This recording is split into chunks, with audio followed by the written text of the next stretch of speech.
on the Upper East Side of Manhattan. Mr. Kallos is a candidate of bold ideas and action. A self-described feminist, how can you resist? He is an employment attorney who has fought for women's pay equity and won. He has worked directly on expanding minority and women-owned businesses in New York City and is an outspoken advocate for choice. At a time in our country where choice is under attack, we need leaders like Ben Kallos to fight for our rights. He has a platform that includes hiring health coordinators in every school district and expanding comprehensive sex education in our schools, reducing taxes for poor and middle-class New Yorkers, and expanding affordable housing, all things that are vitally important to women and their families here in New York City. His background as a leader on advancing good government and his experience working in the Assembly lay the groundwork for him to be a strong city council member. He is a leader of integrity and ethics, someone we believe women voters trust. So please join me in welcoming Ben Kallos. Woo!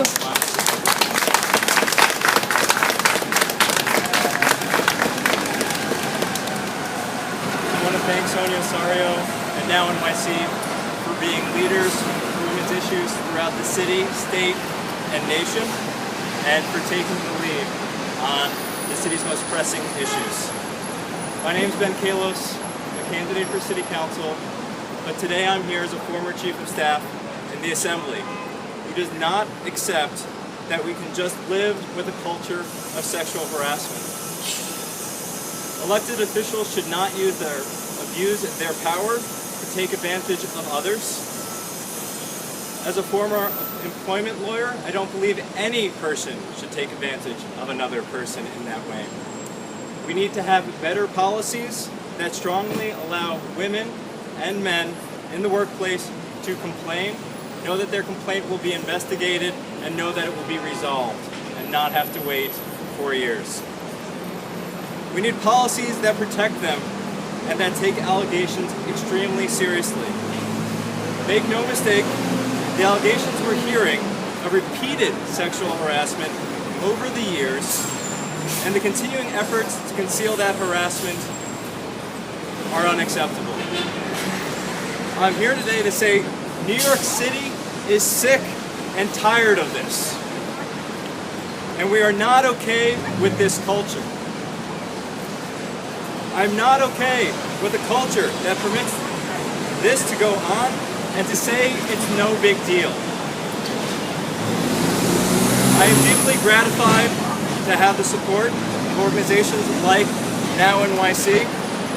They have the courage to step up, and we call on others to take a leadership role and for everyone to do what's right.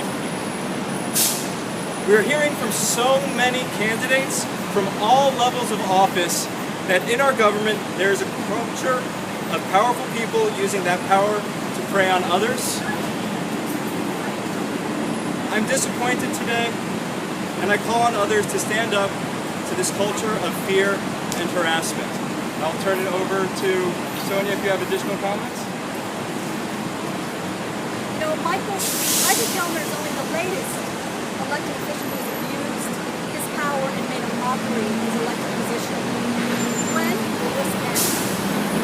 It is clear that the Assembly cannot police itself, and that any claims, all claims of sexual harassment need to be investigated by outside bodies.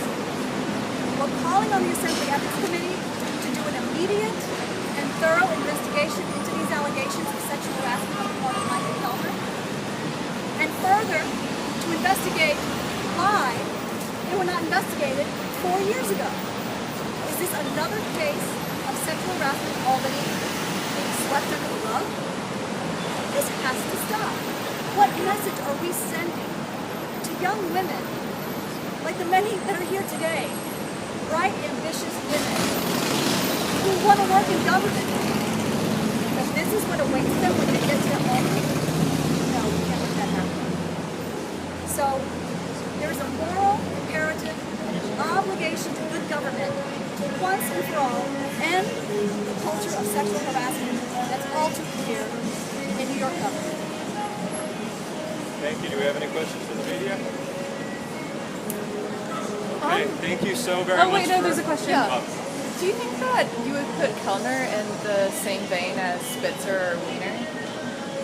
I think that, as our statements indicate, there is a culture at all levels of office, and it's not okay. It's not okay for anybody to be doing this kind of things. Do you want to respond? Across the board, there are abuses of power, and that's really the heart of the matter. Not to what degree, what level of harassment took place.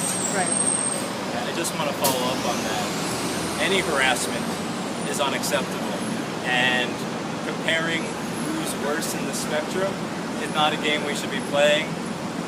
Zero tolerance is what it is by the law, and that's what it should be for all of us.